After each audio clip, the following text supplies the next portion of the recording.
নমস্কার। আজকে আমি শোনাবো কথাশিল্পী শ্রী শরৎচন্দ্র চট্টোপাধ্যায়ের স্বামী গল্পের প্রথম পর্বটি। সৌদামিনী নামটা আমার বাবার দেওয়া। আমি প্রায় ভাবি আমাকে 1 বছরের বেশি তো তিনি চোখে দেখে যেতে পারেননি, তবে এমন করে আমার ভিতরের বাহিরে মিলিয়ে নাম রেখে গিয়েছিলেন কি করে? বিষমন্ত্রের মতো এই একটি কথায় আমার সমস্ত ভবিষ্যৎ জীবনের ইতিহাসটা যেন বাবা ব্যক্ত করে গেছেন। রূপ তা আছে মানে, কিন্তু না গো না, এ আমার দেমাক নয়, বুক চিরে দেখানো যায় না, নইলে এই মুহূর্তে দেখিয়ে দিতুম। রূপ নিয়ে গৌরব করবার মতন আর বাকি কিছু নেই, একেবারে কিছু নেই। 18-19, হ্যাঁ তাই বটে, বয়স আমার 19ই। বাইরের দেহটা আমার তার বেশি প্রাচীন হতে পায়নি, কিন্তু এই বুকের ভেতরটায়, এখানে যে বুড়ি তার 79 বছরের শুকনো হাড়গোড় নিয়ে বাস করে আছে, তাকে দেখতে পাচ্ছ না? পেলে এতক্ষণ ভয়ে আটকে উঠতে। একলা ঘরের মধ্যে মনে হলেও তো আজও আমার লজ্জায় মরতে ইচ্ছে করে। তবে এ কলঙ্কের কালি কাগজের উপর ঢেলে দেবার আমার কি আবশ্যক ছিল? সমস্ত লজ্জার মাথা খেয়ে সেটাই তো আজ আমাকে বলতে হবে, নইলে আমার মুক্তি হবে কিসে? সব মেয়ের মতো আমিও তো স্বামীকে বিয়ের মন্ত্রের ভিতর দিয়ে পেয়েছিলাম, তবু কেন তাতে আমার মন উঠল না? তাই যে দামটা আমাকে দিতে হলো আমার অতি বড় শত্রুর জন্যও তা একদিনের জন্য কামনা করিনি, কিন্তু দাম আমাকে দিতে হলো। যিনি সমস্ত পাপ পুণ্য লাভ ক্ষতি ন্যায় অন্যায়ের মালিক, তিনি আমাকে এক বিন্দু রেহাই দিলেন না। পড়ায় ক্রান্তিতে আদায় করে সর্বশান্ত করে যখন আমাকে পথে বার করে দিলেন, লজ্জা শরমের আর যখন কোথাও কিছু অবশিষ্ট রাখলেন না, তখনই শুধু দেখিয়ে দিলেন, ওরে সর্বনাশী, এ তুই কি করেছিস? কি স্বামী যে তোর আত্মা, তাকে ছেড়ে তুই যাবি কোথায়? একদিন না একদিন তোর ওই শূন্য বুকের মধ্যে তাকে যে তোর পেতেই হবে, এ জন্মে হোক আগামী জন্মে হোক, কোটি জন্ম পরে হোক, তাকে যে তোর চাই। তুমি যে তারই। জানি যা হারিয়েছি তার অনন্ত গুণ আজ ফিরে পেয়েছি, কিন্তু তবু যে এ কথা কিছুতেই ভুলতে পারিনি। এটা আমার নারী দেহ, আজ আমার আনন্দ রাখবারও জায়গা নেই, কিন্তু ব্যথা রাখবারও যে ঠাঁই দেখি না প্রভু। এ দেহের প্রত্যেক অনুপরমাণু যে অহরাত্র কাঁদছে, ওরে স্পর্শা, ওরে পতিতা, আমার আর বেঁধে পড়াস নে, আমাদের ছুটি দে, আমরা একবার মরে বাঁচি। কিন্তু থাক সে কথা, বাবা মারা গেলেন, 1 বছরের মেয়ে নিয়ে মা বাপের বাড়ি চলে এলেন। মামার ছেলেপিলে ছিল না, তাই গরিবের ঘর হলেও আমার আদর যত্নের কোনো ত্রুটিও হলো না। বড় বয়স পর্যন্ত তার কাছে বসে ইংরেজি বাংলা কত বই না আমি পড়েছিলুম, কিন্তু মামা ছিলেন ঘোর নাস্তিক, ঠাকুর দেবতা কিছুই মানতেন না। বাড়িতে একটা পূজা অর্চনা কি বারব্রতও কোনোদিনও হতে দেখিনি, এসব তিনি দুচক্ষে দেখতে পারতেন না। নাস্তিক বই কি, মামা মুখে বলতেন বটে তিনি অ্যাগনস্টিক, কিন্তু সেও তো একটা মস্ত ফাঁকি। কথাটা যিনি প্রথম আবিষ্কার করেছিলেন, তিনি তো শুধু লোকের চোখে ধুলো দেবার জন্যই নিজেদের আগাগোড়া ফাঁকির পেছনে আর একটা আকাশ পাতাল জোড়া ফাঁকি জুড়ে দিয়ে আত্মরক্ষা করেছিলেন। কিন্তু তখন কি ছাই এসব বুঝেছিলুম? আসল কথা হচ্ছে, সূর্যের চেয়ে বালির তাতেই গায়ে বেশি ফসকা পড়ে। আমার মামারও হয়েছিল ঠিক সেই দশা। শুধু আমার মা বোধ করে যেন লুকিয়ে বসে কি সব করতেন, সে কিন্তু আমি ছাড়া আর কেউ জানতে পেত না। তা মা যা খুশি করুন, আমি কিন্তু মামার বিদ্যে 16 আনার জায়গায় 18 আনা শিখে নিয়েছিলাম। আমার বেশ মনে পড়ে, দোরগড়ায় সাধু সন্ন্যাসীরা এসে দাঁড়ালে সঙ্গ দেখাবার জন্য ছুটে গিয়ে মামাকে ডেকে আনতুম। তিনি তাদের সঙ্গে এমনি ঠাট্টা শুরু করে দিতেন যে বেচারারা পালাবার পথ পেত না। আমি হেসে হাততালি দিয়ে গড়িয়ে লুটিয়ে পড়তুম। এমনি করেই আমাদের দিন কাটছিল। শুধু মামা একদিন ভারী গোল বাঁধাতেন, মুখ ভারী করে এসে বলতেন, দাদা সদুর তো দিন দিন বয়স হচ্ছে, এখন থেকে একটু খোঁজাখুঁজি না করলে সময়ে বিয়ে দেবে কি করে? মামা আশ্চর্য হয়ে বলতেন, বলিস কি গিরি, তোর মেয়ে তো এখনো 12 বেরোয়নি, এর মধ্যে তো সাহেবদের মেয়ের তো এ বয়সে। মা কাঁদো কাঁদো গলায় জবাব দিতেন, সাহেবদের কথা কেন তুলছো দাদা? আমরা তো সত্যি আর সাহেব নই, ঠাকুর দেবতা না মানো, তারা কিছু আর ঝগড়া করতে আসছেন না, কিন্তু পাড়া গায়ের সমস্ত আছে, তাকে উড়িয়ে দেবে কি করে? মামা হেসে বলতেন, ভাবিস নে বোন, সেসব আমি জানি। এই যেমন তোকে হেসে উড়িয়ে দিচ্ছি, ঠিক তেমনি করে আমাদের নচ্ছার সমাজটাকেও হেসে উড়িয়ে দেব। মা মুখ ভার করে বিড়বিড় করে বকতেন, বকতে বকতে উঠে যেতেন। মামা গ্রাহ্য করতেন না বটে, কিন্তু আমার ভারী ভয় হতো। কেমন করে যেন বুঝতে পারতুম মামা যাই বলুন মার কাছ থেকে আমাকে তিনি রক্ষা করতে পারবেন না। কেন যে বিয়ের কথায় ভয় হতে শুরু হয়েছিল তা বলছি। আমাদের পশ্চিম পাড়ার বুক চিরে যে নালাটা গ্রামের সমস্ত বর্ষার জল নদীতে ঢেলে দিত, তার দুপারে যে দু ঘরের বাস ছিল, তার এক ঘর আমরা, অন্য ঘর গ্রামের জমিদার বিপিন মজুমদার। এই মজুমদার বংশ যেমন ধনী তেমনি দুর্দান্ত। গায়ের ভেতরে বাইরে এদের প্রতাপের সীমা ছিল না। নরেন ছিল এই বংশের একমাত্র বংশধর। আজ এত বড় মিথ্যেটা মুখে আনতে আমার যে কি হচ্ছে সে আমার অন্তর্যামী ছাড়া আর কে জানবে বলো। কিন্তু তখন ভেবেছিলাম এ বুঝি সত্যি একটা জিনিস, সত্যি বুঝি নরেনকে ভালোবাসি। কবে যে এই মোহটা প্রথম জন্মেছিল সে আমি বলতে পারি না। কলকাতায় সে বিয়ে পড়তো, কিন্তু ছুটির সময় বাড়ি এলে মামার সঙ্গে ফিলোসফির আলোচনা করতে প্রায় আসতো। তখনকার দিনে অ্যাগনস্টিসম এই ছিল বোধ করি লেখাপড়া জানার ফ্যাশন। এই নিয়ে বেশিরভাগ তর্ক হতো। কতদিন মামা তার গৌরব দেখাবার জন্য নরেনবাবুর তর্কের জবাব দিতে আমাকে ডেকে পাঠাতেন। কতদিন সন্ধ্যা ছাড়িয়ে রাত্রি হয়ে যেত, দুজনের তর্কের কোনো মীমাংসা হতো না, কিন্তু আমি প্রায় জিততুম। তার কারণও আজ আমার অবধিত নেই। মাঝে মাঝে সে হঠাৎ তর্কের মাঝখানে ভঙ্গ দিয়ে মামার মুখপানে চেয়ে গভীর বিস্ময়ে বলে উঠত, আচ্ছা ব্রজবাবু, এই বয়সে এত বড় লজিকের জ্ঞান, তর্ক করবার এমন একটা আশ্চর্য ক্ষমতা কি আপনি একটা ফিনোমিনন বলে মনে করেন না?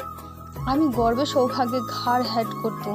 ওরে হতভাগী, সেদিন ঘাটটা তোর চিরকালের মতো একেবারে ভেঙে মাটিতে লুটিয়ে পড়েনি কেন? মামা উচ্চ অঙ্গে একটু হাস্য করে বলতেন, কি জানো নরেন, এ শুধু শেখাবার ক্যাপাসিটি। কিন্তু তর্কাতর্কি আমার অত ভালো লাগতো না, যত ভালো লাগতো তার মুখের মিনি সিক্রেটর গল্প। কিন্তু গল্পও আর শেষ হতে চায় না। আমার ঔদ্ধর্যেরও আর সীমা পাওয়া যায় না। সকালে ঘুম ভেঙে পর্যন্ত সারাদিন 100 বার মনে করতুম কখন বেলা পড়বে, কখন নরেনবাবু আসবে। এমনি তর্ক করে আর গল্প শুনে আমার বিয়ের বয়স 12 ছাড়িয়ে 13 শেষে গড়িয়ে গেল। কিন্তু বিয়ে আমার হলো না। তখন বর্ষার নবযৌবনের দিনে মজুমদারদের বাগানের একটা মস্ত বকুল গাছের তলা ছড়া ফুলে ফুলে একেবারে বোঝাই হয়ে যেত। আমাদের বাগানের ধারে সেই নালাটা পার হয়ে আমি রোজ গিয়ে কুড়িয়ে আনতুম।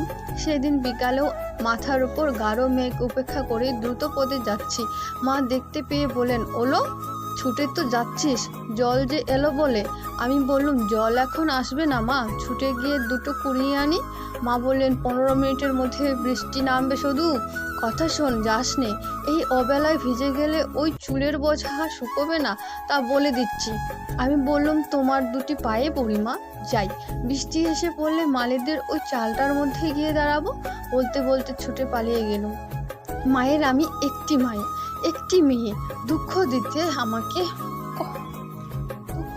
আমাকে কিছুতেই পারতেন না। ছেলেবেলা থেকে ফুল যে কত ভালোবাসি সে তো তিনি নিজেও জানতেন, তাই চুপ করে রইলেন। কতদিন ভাবি সেদিন যদি হতভাগ্যের চুলের মুঠি ধরে টেনে আনতেন মা, এমন কবে হয়তো তোমার মুখ পোড়াতুম না। বকুল ফুলে কচর প্রায় ভর্তি হয়ে এসেছে। এমন সময় মা যা বললেন তাই হলো। ঝমঝম করে বৃষ্টি এলো। ছুটে গিয়ে মালিদের চালার মধ্যে ঢুকে পড়লেন। কেউ নেই। খুঁটি ঠেস দিয়ে দাঁড়িয়ে মেঘের পানে চেয়ে ভাবছি, ঝমঝম করে ফুটে এসে কে ঢুকে পড়ল। মুখ ফিরিয়ে চেয়ে দেখি, ওমা, এই যে নরেনবাবু, কলকাতা থেকে তিনি যে বাড়ি এসেছেন, কই সে তো আমি শুনিনি। আমাকে দেখে চমকে উঠে বলেন, এ শুধু যে এখানে? অনেকদিন তাকে দেখিনি, অনেকদিন তার গলা শুনিনি। আমার বুকের মধ্যে যেন আনন্দের ঢেউ বয়ে গেল। কান পর্যন্ত লজ্জায় রাঙা হয়ে উঠল। মুখের পানে চেয়ে তো জবাব দিতে পারলুম না। মাটির দিকে চেয়ে বললুম, আমি তো রোজই ফুল কুড়োতে আসি। কবে এলেন? নরেন মালিদের একটা ভাঙা খাটিয়া টেনে নিয়ে বসে বললেন, আজ সকালে। কিন্তু তুমি কার হুকুমে ফুল চুরি করো শুনি? গম্ভীর গলায় আশ্চর্য হয়ে হঠাৎ মুখ তুলে দেখি চোখ দুটো তার চাপা হাসিতে নাচছে। লজ্জা লজ্জা, এই পড়ার মুখের কথা থেকে হাসি এসে পড়ল। বললুম, তাই বই কি, কষ্ট করে কুড়িয়ে নিলে বুঝি চুরি করা হয়? নরেন ফস করে দাঁড়িয়ে উঠে বললে, আর আমি যদি ওই পুরানো ফুলগুলো তোমার কোচরের ভেতর থেকে আর একবার কুড়িয়ে নিই, তাকে কি বলে? জানি না কেন আমার ভয় হলো সত্যি, যেন এইবার সে এসে আমার আঁচল চেপে ধরবে। হাতের মুঠা আমার আলগা হয়ে গিয়ে চোখের পলকে সমস্ত ফুল ছপ করে মাটিতে পড়ে গেল। ও কি করলে? আমি কোনো মতে আপনাকে সামলে নিয়ে বললুম, আপনাদেরই তো ফুল, বেশ তো, নিন না করিয়ে। এত অভিমান! বলে সে উঠে এসে আমার আঁচলটা টেনে নিয়ে ফুল কুড়িয়ে কুড়িয়ে রাখতে লাগলো। কেন জানি না হঠাৎ আমার দু চোখ জল ভরে গেল। আমি জোর করে মুখ ফিরিয়ে আর এদিকে চেয়ে রইলাম।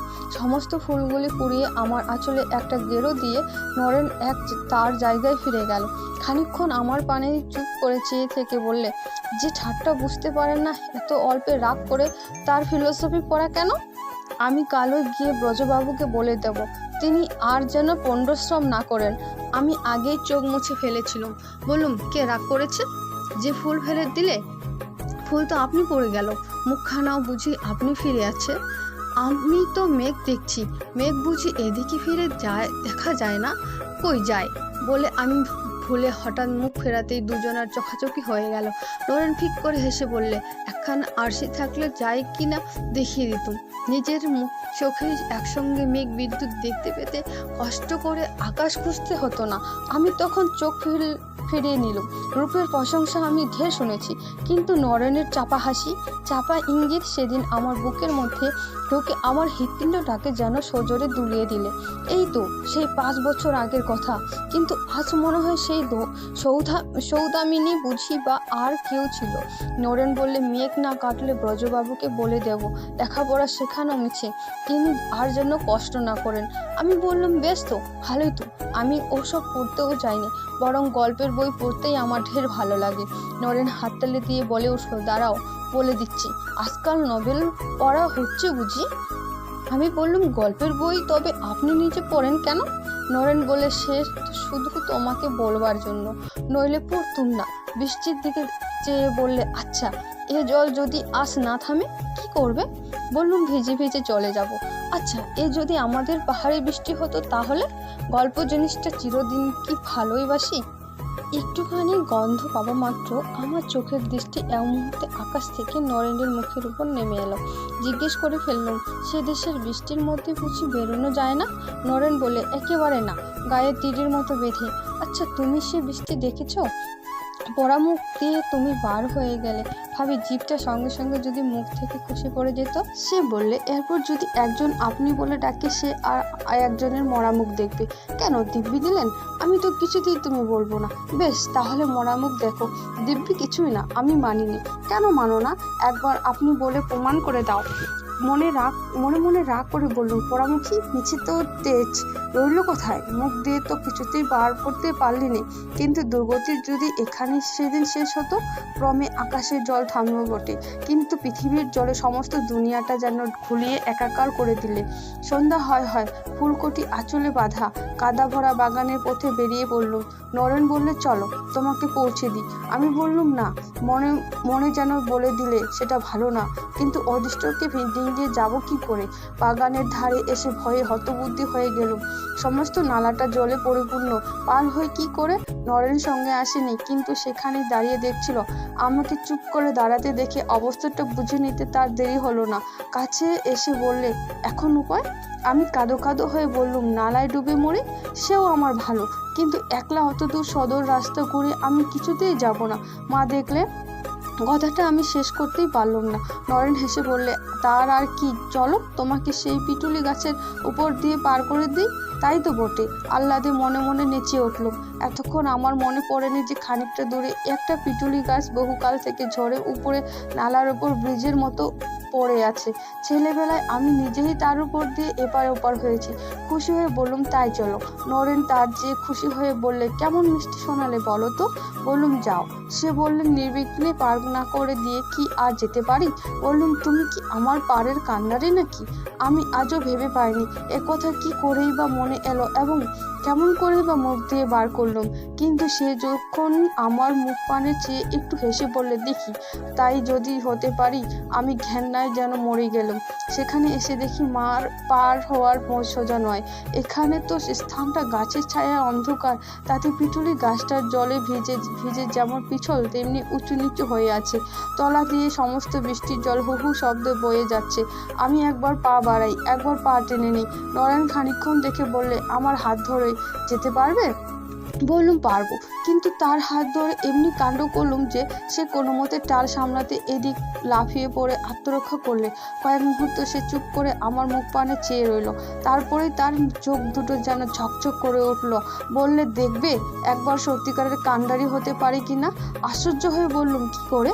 এমনি করে বললেই তো নত হয়ে আমার দুই হাঁটুর নিচে এক হাত ঘাড়ের নিচে অন্য হাত দিয়ে চোখের নিমিষে তার বুকের কাছে তুলে নিয়ে সেই গাছটার উপর পা দিয়ে দাঁড়ালো। ভয়ে আমি চোখ বুজে বা হাত দিয়ে তার গলা জড়িয়ে ধরলুম। নরেন দ্রুতপদে পার হয়ে এপারে চলে এলো, কিন্তু নামাবার আগে তা আমার ঠোঁট দুটোতে একেবারে যেন পুড়িয়ে দিলে। কিন্তু থাকবে, কম জ্ঞান নাই কি আর এ দেহের প্রতি অহর্নিশি গলায় দড়ি দিতে চায়। শিউরিতে শিউরিতে বাড়ি চলে এলো। ঠোঁট দুটো তেমনি জ্বলতেই লাগলো বটে, কিন্তু সে জ্বালা লঙ্কা মরিচ করে জ্বলনির মতো যত জ্বলতে লাগলো, জ্বালার তৃষ্ণা তত বেড়ে যেতেই লাগলো। মা বললেন, ভালো মেয়ে, তুই শুধু এলি কি করে? নালাটা তো জলে জলমগ্ন হয়ে গেছে, দেখে এলুম। সেই গাছটার উপর দিয়ে বুঝি হেঁটে এলি? পড়ে মরতে পারলি না? মা, সে পুণ্য থাকলে আর এ গল্প লেখবার দরকার হবে কেন? তারপর দিন নরেন মামার সঙ্গে দেখা করতে এলো। আমি সেখানে বসেছিলুম, তার পানে চাইতে পারলুম না, কিন্তু আমার সর্বাঙ্গে কাঁটা দিয়ে উঠল। ইচ্ছে হলো ছুটে পালাই, কিন্তু ঘরে পাকা মেঝে যে চোরাবালির মতো আমার পা দুটোতে একটু একটু করে গিলতে লাগলো। আমি নড়তেও পারলুম না, মুখ তুলতেও পারলুম না। নরেন যে কি অসুখ হলো তা শয়তানই জানে। অনেক দিন পর্যন্ত আর সে কলকাতায় গেল না, রোজই দেখা হতে লাগলো। মা মাঝে মাঝে বিরক্ত হয়ে আমাকে আড়ালে ডেকে পাঠিয়ে বলতে লাগলো, ওদের পুরুষ মানুষদের লেখাপড়ার কথাবার্তা হয়, তুই তার মধ্যে হাঁ করে বসে কি শুনিস বলতো? যা, বাড়ির ভেতরে যা। এত বড় মেয়ের যদি লজ্জা শরম একটু আছে। এক পা করে আমার ঘরে চলে যেতুম, কিন্তু কোনো কাজে মন দিতে পারতুম না। যতক্ষণ সে থাকতো তার অস্পষ্ট কণ্ঠস্বর অবিশ্রাম বাইরের পানেই আমাকে টানতে থাকতো। আমার মামা আর যাই হন, তার মনটা পেঁচানো ছিল না। তাছাড়া লিখিয়ে পড়ে তর্ক করে ভগবানকে উড়িয়ে দেবার ফন্দিতেই সমস্ত অন্তর্কটা তার এমনই অনুক্ষণ ব্যস্ত হয়ে থাকতো যে তার নাকের ডগায় কি যে ঘটেছে তা দেখতে পেতেন না। আমি এই বড় একটা মজা দেখছি, জগতের সবচেয়ে নামজাদা নাস্তিকগুলোই হচ্ছে সবচেয়ে নিরেট বোকা। ভগবানের যে লীলার অন্ত নেই, তিনি যে এই না রূপেই তাদের 15 আনা মন ভরে থাকেন, এই তারা টেরেই পায় না। সপ্রমাণ হোক অপ্রমাণ হোক, তা ভাবনাতে সারাদিন কাটিয়ে দিয়ে বলে, সংসারের মানুষগুলো কি বোকা? তারা সকাল সন্ধ্যা বসে মাঝে মাঝে ভগবানের চিন্তা করে। আমার মামারও সেই ছিল দশা, তিনি কিছুই দেখতে পেতেন না। কিন্তু মা তো মা, তা নয়। তিনি যে আমারই মতো মেয়ে মানুষ, তার দৃষ্টিকে ফাঁকি দেওয়া তো অত সহজ ছিল না। আমি নিশ্চয় জানি মা আমাদের সন্দেহ করেছিলেন। তার সামাজিক বাধা আমরা দুজনের মধ্যে যে কত বড় ছিল, এই শুধু যে তিনিই জানতেন, আমি জানতুম না তা নয়। ভাবলেই আমার বুকের সমস্ত রস শুকিয়ে কাঠ হয়ে উঠত। তাই ভাবনার এই বিশ্রী দিকটাকে আমি দু হাতে ঠেলে রাখতুম, কিন্তু শত্রুর বদলে যে বন্ধুকেই ঠেলে ফেলেছি তাও টের পেতুম। কিন্তু হলে কি হয়, যে মাতাল একবার কড়া মদ খেতে শিখেছে, জল দেওয়া মদে আর তার মন উঠে না। নির্জলা বিশ্বের আগুনে কলজে পুড়িয়ে তোলাতেই যে তার সমস্ত সুখ। আর একটা জিনিস আমি কিছুতেই ভুলতে পারতুম না, সেটা মজুমদারের ঐশ্বর্যের চেহারা। ছেলেবেলায় মায়ের সঙ্গে কতদিনই তো তাদের বাড়িতে বেড়াতে গেছি। সেই সব ঘরদোর, ছবির দেওয়াল ঘড়ি, আলমারি, সিন্দুক, আসবাবপত্রের সঙ্গে কোনো একটা ভাবি ছোট একতলা শ্বশুরবাড়ির কদাকার মূর্তি কল্পনা করে মনে মনে আমি যেন শিউরে উঠতুম। মাস খানেক পরে একদিন সকালবেলা নদী থেকে স্নান করে বাড়িতে পা দিয়ে দেখি বারান্দার উপর একজন প্রৌঢ় গোছের বিধবা স্ত্রীলোক মায়ের কাছে বসে গল্প করেছে। আমাকে দেখে মাকে জিজ্ঞাসা করলে, এইটি বুঝি মেয়ে?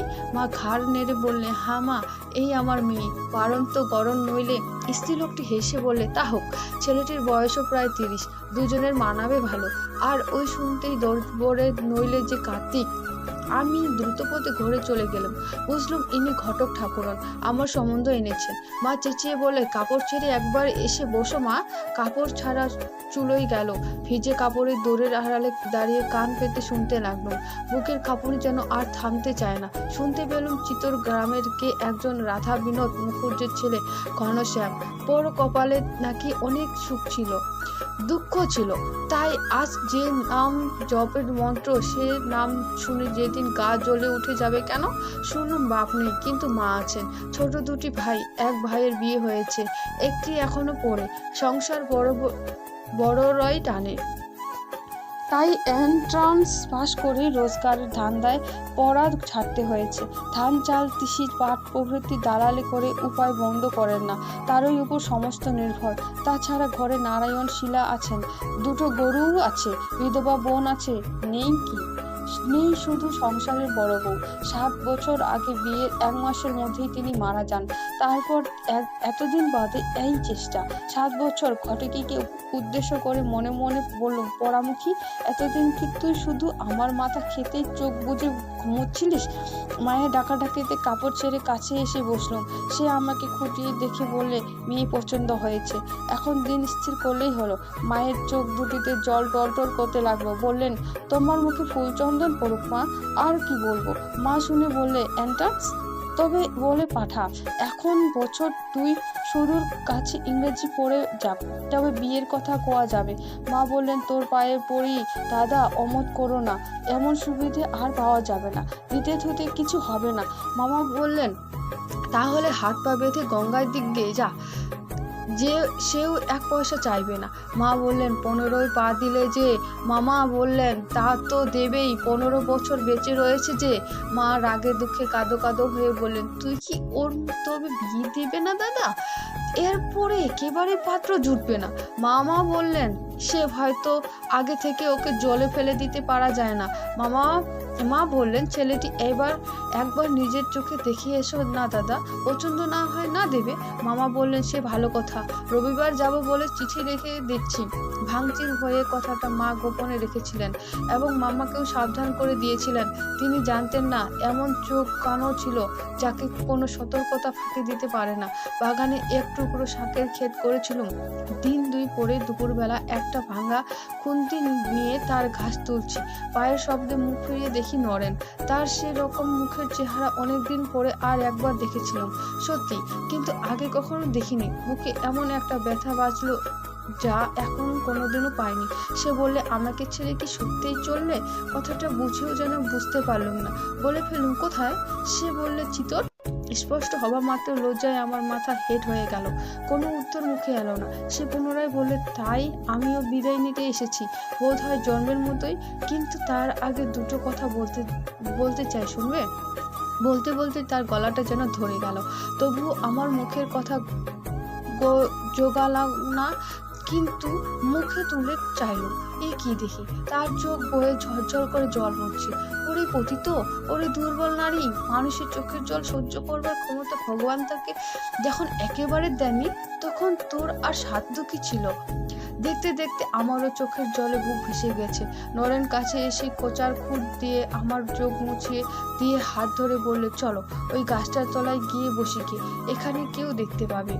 মনে বুঝলাম এ অন্যায়, একান্ত অন্যায়, কিন্তু তখনও যে তার চোখের পাতা ভিজে, তখনও যে তার কণ্ঠস্বর কান্নায় ভরা। বাগানের এক প্রান্তে একটা কাটালি চাপার কুঞ্জ ছিল, তার মধ্যে সে আমাকে ডেকে নিয়ে গিয়ে বসালে। একটা ভয়ে আমার বুকের মধ্যে দূর দূর করছিল, কিন্তু সে নিজেই দূরে গিয়ে বসে বললে, এই একান্ত নির্জন স্থানে তোমাকে ডেকে এনেছি বটে, কিন্তু তোমাকে ছোবো না, এখনো তুমি আমার হওনি। তার শেষ কথায় আমার পড়া চোখে জল এসে পড়ল। আঁচলে চোখ মুছে মাটির দিকে চেয়ে চুপ করে বসে রইলুম। তারপর অনেক কথাই হলো, কিন্তু থাকবে সেসব। আজও তো প্রতিদিনকার অতি তুচ্ছ ঘটনাটি পর্যন্ত মনে করতে পারি। মরণেও যেন বিস্মৃতি আসবে, সে আশা করতেও যেন ভরসা হয় না। একটা কারণে আমি আমার এত বড় দুর্গতিকে কোনোদিনও বিধাতাকে দোষ দিতে পারিনি। স্পষ্ট মনে পড়ে আমার চিত্তের মাঝে থেকে নরেনের সংগ্রাম তিনি কোনোদিনও প্রসন্ন চিত্তে গ্রহণ করেননি। সে যে আমার জীবনে কত বড় মিথ্যে, এ তো তার অগোচরে ছিল না। তাই তার প্রণয় নিবেদনের মুহূর্তে উত্তেজনা পরস্পরের কত বড় অবসাদে যে ডুবে যেতে সে আমি ভুলিনি। যেন কার কত চুরি ডাকাতি সর্বনাশ করে ঘরে ফিরে এলুম এমনি মনে হতো। কিন্তু এমনি পোড়া কপাল যে অন্তর্যামীর এত বড় ইঙ্গিতেও আমার হুঁশ হয়নি। তবে আর বা কি করে? কোনোদিন তো শিখিনি যে ভগবান মানুষের বুকের মধ্যেও বাস করেন। এই সবই তার নিষেধ। মামা পাত্র দেখতে যাত্রা করলেন। যাবার সময় কতই না ঠাট্টা তামাশা করে গেলেন। মা তার মুখ চুন করে দাঁড়িয়ে রইলেন। মনে মনে বেশ বুঝলেন এ যাওয়া পণ্ডশ্রম, পাত্র তার কিছুতেই পছন্দ হবে না। কিন্তু আশ্চর্য, ফিরে এসে তার বড় ঠাট্টা বিদ্রুপ করলেন না। বললেন, হ্যাঁ, ছেলেটি পাস টাস তেমন কিছুই করতে পারেননি বটে, কিন্তু মুখ্য বলেও মনে হলো না। তাছাড়া বড় নম্র, বড় বিনয়ী। আর একটা কি জানিস গিরি, ছেলেটির মুখের ভাবে কি একটু আছে, ইচ্ছে হয় বসে বসে আরো দুদণ্ড আলাপ করি। মা আহ্লাদে মুখখানি উজ্জ্বল করে বললেন, তবে আর আপত্তি করো না দাদা, মত দাও, সুদূর একটা কিনারা হয়ে যাক। মামা বলেন, আচ্ছা, ভেবে দেখি। আমি আড়ালে দাঁড়িয়ে নিরাশার আশাটুকু বুকে চেপে ধরে মনে মনে বললাম, যাক। মামা এখনো মতিস্থির করতে পারেননি, এখনো বলা যায় না। কিন্তু কে জানতো তার ভাগ্নের বিয়ে সম্বন্ধে মতিস্থির করাবার পূর্বেই তার নিজের সম্বন্ধে মতিস্থির করাবার ডাক এসে বলবে। যাকে সারা জীবন সন্দেহ করে এসেছেন, সেদিন অত্যন্ত অকস্মাৎ তার দূত এসে যখন একেবারে মামার শিরে দাঁড়ালো, তখন তিনি চমকে গেলেন। তার কথা শুনে আমাদেরও বড় কম চমক লাগলো না। মাকে কাছে ডেকে বললেন, আমি মত দিয়ে যাচ্ছি বোন, সুদূর যে সেইখানে বিয়ে দিস। ছেলেটির যথার্থ ভগবানের বিশ্বাস আছে, মেয়েটা সুখে থাকবে। অবাক কাণ্ড! কিন্তু অবাক হলেন না শুধু মা, নাস্তিকতা তিনি দু চক্ষে দেখতে পারতেন না। তার ধারণা ছিল মরণকালে সবাই ঘুরে ফিরে হরি বলে। তাই তিনি বলতেন, মাতাল আর মাতাল বন্ধুকে যতই ভালোবাসুক না কেন, নির্ভর করবার বেলায় করে শুধু তাকে, যে মদ খায় না। জানি না কথাটা কতখানি সত্যি। হৃদরোগে মামা মারা গেলেন। আমরা পড়লাম অকুল পাথারে। সুখে দুঃখে কিছুদিন কেটে গেল বটে, কিন্তু যে বাড়িতে অবিবাহিতা মেয়ের বয়স 15 পার হয়ে যায়, সেখানে আলস্য ভরে শোক করাবার সুবিধা থাকে না। মা চোখ মুছে উঠে বসে আমার কোমর বেঁধে লাগলেন। অবশেষে অনেকদিন অনেক কথা কাটাকাটির পর বিবাহের লগ্ন যখন সত্যি আমার বুকে এসে বিঁধল, তখন বয়স 16 পার হয়ে গেল। তখন আমি প্রায় এমনি লম্বা। আমার এই দীর্ঘ দেহটার জন্য জননীর লজ্জা ও কুণ্ঠার অবধি ছিল না। রাগ করে প্রায় ভর্ৎসনা করতেন। হতভাগা মেয়েটার সবই সৃষ্টি ছাড়া। একে তো বিয়ের কনের পক্ষে 17 বছর একটা মারাত্মক অপরাধ। তার উপর এই দীর্ঘ গড়নটা যেন তাকে ডিঙিয়ে গিয়েছিল। অন্তত সে রাতটার জন্যই যদি আমাকে কোনো রকমে মুচড়ে মাসড়ে একটু খাটো করে তুলতে পারতেন, মা বোধ করি তাতেও কিছুতেন না। কিন্তু সে তো হবার নয়। আমি আমার স্বামীর বুক ছাড়িয়ে একেবারে দাঁড়িয়ে কাছে গিয়ে পৌঁছলুম, কিন্তু শুভদৃষ্টি হলো না। ঠিক রাগে নয়, কেমন যেন একটা বিতৃষ্ণার চোখ বুজে রইলুম। কিন্তু তাও বলি, এমন কোন অসহ্য মর্মান্তিক দুঃখ তখন আমি মনের মধ্যে পাইনি। ইতিমধ্যে কতদিন সারা রাত্রি জেগে ভেবেছি, এমন দুর্ঘটনা যদি সত্যি কপালে ঘটে, নরেন এসে আমাকে না নিয়ে যায়, তবু আর কারোর সঙ্গে আমার বিয়ে কোনো মতেই হতে পারবে না। সে রাত্রে নিশ্চয় আমার বুক চিরে ফলকে ফলকে রক্ত মুখ দিয়ে গলিয়ে পড়বে। ধরাধরি করে আমাকে বিবাহ সভা থেকে বিছানায় তুলে নিয়ে যেতে হবে। এই বিশ্বাস আমার মনে একবার বদ্ধমূল হয়েছিল, কিন্তু কই, কিছুই তো হলো না। আরও 5 জন বাঙালির মেয়ের যেমন হয় শুভকর্ম, তেমনি করে আমারও সমাধা হয়ে গেল এবং তেমনি করে একদিন শ্বশুর বাড়ি যাত্রা করলাম। শুধু যাবার সময়টিতে পালকির ফাঁক দিয়ে সেই কাটালি চাপার কুঞ্জটার চোখ পড়ায় হঠাৎ চোখে জল এলো। সে যে আমাদের কতদিনের কত চোখের জল, কত দিব্যি দিলাসার নীরব সাক্ষী।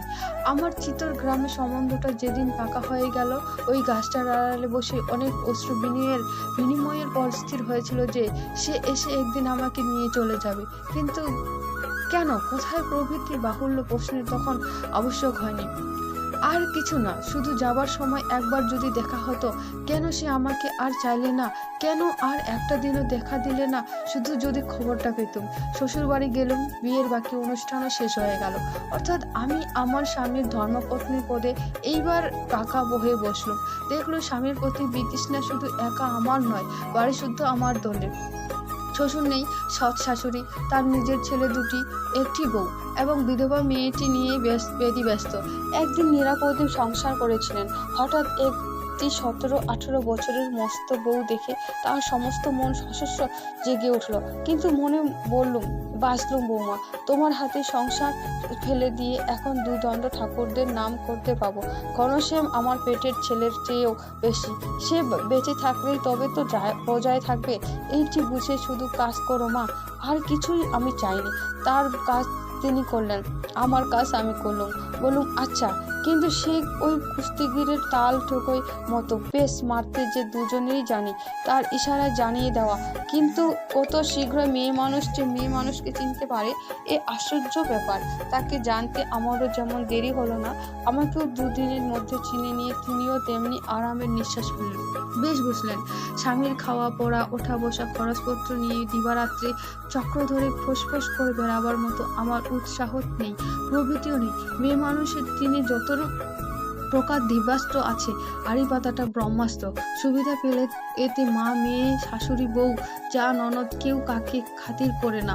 আমি ঠিক জানি, আমি যে পালঙ্কে না শুয়ে ঘরের মেঝেতে একটা মাদুর টেনে নিয়ে সারা রাত্রি পড়ে থাকতুম, এই সুসংবাদ তার অগোচরে ছিল না। আগে যে ভেবেছিল নরেনের বদলে আর কারো ঘর থেকে করতে হলে সেই দিনই আমার বুক ফেটে যাবে, দেখলুম সেটা ভুল। হাঁটবার চেরবার কোনো লক্ষণই টের পেলাম না। কিন্তু তাই বলে একসজ্জায় শুতেও আমার কিছুতেই প্রবৃত্তি হলো না। দেখলুম আমার স্বামীটি অদ্ভুত প্রকৃতির লোক। আমার আচরণ নিয়ে তিনি কোনোদিন কিছু পর্যন্ত কথাই কইলেন না, অথচ মনে মনে রাগ কিংবা অভিমান করে আছেন তাও না। শুধু একদিন একটু হেসে বললেন, ঘরে আর একটা খাট এনে বিছানাটা বড় করে নিলে কি শুতে পারো না? আমি বললুম দরকার কি, আমার তো এতে কষ্ট হয় না। তিনি বলেন, না হলেও একদিন ওষুধ করতে পারে যে। আমি বললাম, তোমার এতই যদি ভয়, আমার আর কোনো ঘরে শোবার ব্যবস্থা করে দিতে পারো না? তিনি বললেন, ছি, থাক কি হয়, তাতে কত রকমের অপ্রিয় আলোচনা উঠবে। বলুন, উঠুক, আমি গ্রাহ্য করিনি। তিনি এক মুহূর্তে চুপ করে আমার মুখের পানে চেয়ে থেকে বললেন, এত বড় বুকের ভাটা যে তোমার চিরকাল থাকবে এমন কি কথা আছে? বলে একটুখানি হেসে কাজে চলে গেলেন। আমার মেজ দেওয়ার টাকা 40-এর মতো কোথাও চাকরি করতেন, কিন্তু একটা পয়সাও কখনো সংসারে দিতেন না। অথচ তার আপিসের সময়ে অফিস থেকে এলে পা ধোবার, গাড়ু, মাছ, গামছা, জল খাবার, পান, তামাক ইত্যাদি জোগাবার জন্য বাড়িশুদ্ধ সবাই যেন তস্ত্র হয়েও থাকতো। দেখতুম আমার স্বামী, আমার মেজর দেওর হয়তো কোনোদিনই একসঙ্গে বিকেলবেলায় বাড়ি ফিরে এলেন। সবাই তার জন্য বেদি ব্যস্ত, এমনকি চাকরটা পর্যন্ত তাকে প্রসন্ন করাবার জন্য ছুটোছুটি করে বেরোচ্ছে।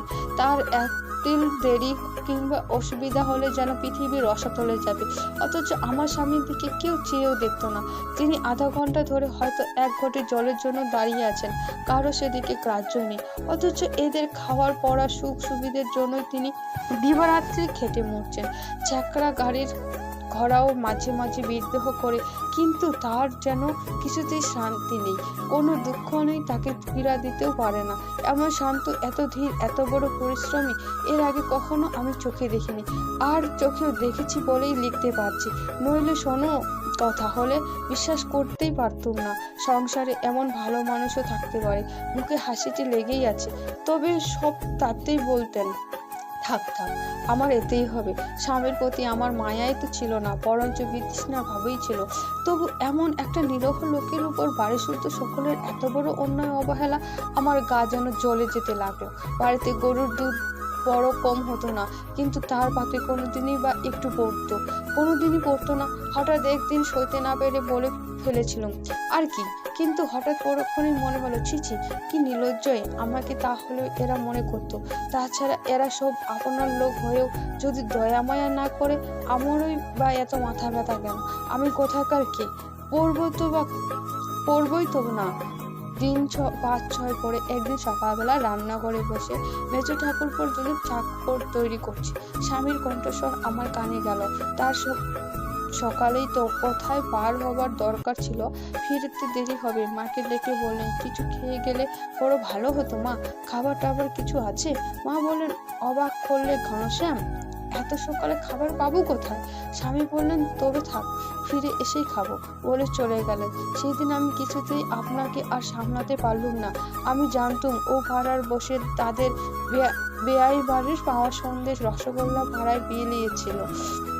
কাল রাত্রে আমাদেরও কিছু দিয়েছিল। শাশুড়ি ঘরে ঢুকতেই বলে ফেললুম, কালকের খাবার কি কিছু ছিল না মা? তিনি একবার আকাশ থেকে পড়ে বললেন, খাবার আবার কে কিনে আনলে বৌমা? আমি বললাম, সে যে বসেরা দিয়ে গিয়েছিল। তিনি বললেন, ও মা, সে আবার কটা যে আজ সকালে পর্যন্ত থাকবে? সে তো কালই শেষ হয়ে গেছে। বললাম, তা ঘরে কিছু খাবার তৈরি করে দেওয়া যেত না মা? শাশুড়ি বললেন, বেশ তো বৌমা, তাই দিলে না কেন? তুমি তো বসে বসে মস্ত শুনছিলে বাছা। চুপ করে রইলুম। আমার কি বা বলবার ছিল? স্বামীর প্রতি আমার ভালোবাসার টান তো আর বাড়িতে কারো অবতীত ছিল না। চুপ করে রইলুম। সত্যি কিন্তু ভেতরের মনটা আমার জ্বলতেই লাগলো। দুপুরবেলা শাশুড়ি ডেকে বললেন, খাবে এসো বৌমা, ভাত বাড়া হয়েছে। বললুম, আমি এখন খাবো না, তোমরা খাও গে। আমার আজকের মনের ভাব শাশুড়ি লক্ষ্য করেছিলেন। বললেন, খাবে না কেন শুনি? বললুম, এখন খিদে নেই। আমার মেজজা আমার চেয়ে বছর চারেকের বড় ছিলেন। রান্নাঘরের ভেতর থেকে ঠকর দিয়ে বলে উঠলেন, বড় ঠাকুরের খাওয়া না হলে বোধ হয় দিদির খিদে হবে না, না? শাশুড়ি বললেন, তাই নাকি বৌমা? বলি, এ নতুন ঢং শিখলে কোথায়? তিনি কিছুতেই মিথ্যে বলেননি। আমার পক্ষে এ ঢঙই বটে। তবু খোঁচা সইতে পারলাম না। জবাব দিয়ে বললাম, নতুন হবে কেন মা? তোমাদের সময়ে কি এ রীতি চলন ছিল না? ঠাকুরদের খাবার আগে কি খেতে? তবে ভালো ঘনশ্যামের এতদিনে কপাল ফিরল বলে শাশুড়ি মুখখানা বিকৃত করে রান্নাঘরে গিয়ে ঢুকলেন।